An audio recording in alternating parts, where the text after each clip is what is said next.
Hi guys, and welcome to Alistair Davies Golf. Today I'm answering a question posted by Stephen, which is all about the slice shot. What Stephen's asked is, he says, I slice the ball with my drive, and he says, if I draw my right foot back, will it make any difference? And to be honest, Stephen, it won't make a lot of difference. What it will do drawing the right foot back, and if I just stand here and try and show you, it will encourage you to rotate more on the way back for sure, because it'll help you open up your hips. But from there, then you're going to struggle to rotate through the shot, and you potentially could end up, having a really poor weight transfer. But essentially, the feet do very little to change swing path. Now, when you slice the ball, it's all because of swing path and club face alignment and contact. So, feet do very little for club path. Now the shoulders have a huge influence on club path. So if my shoulders were aligned to the left, that's going to encourage an out to in path. If they're aligned to the right, that's going to encourage an in to out path.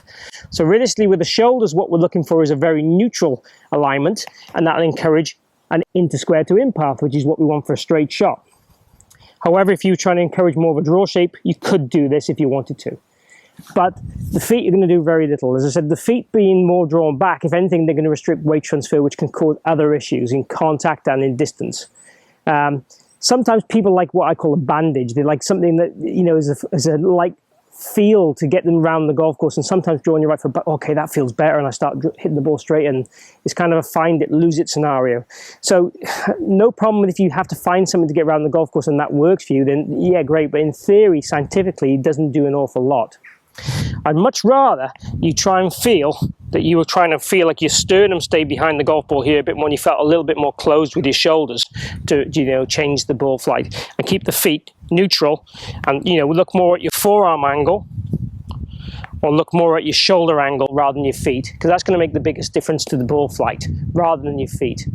So for me, keep the feet square. If we're going to change anything, change shoulders. But again, good habit for the driver is hand on the right leg, arm down the leg, and then on the club. That encourages this forearms to be, in a more square position or neutral position. We want the right arm tucked in more than the left for sure. That allows us the arm to fold onto plane. So that kind of lower position with the right arm and this kind of tilted position with the shoulders is going to encourage the right things we want with the driver. So if we can get this kind of tilted look from that routine, then stare at the target, and then from that tilted look, go ahead and make a normal swing. That should encourage more good things in the swing rather than changing your feet.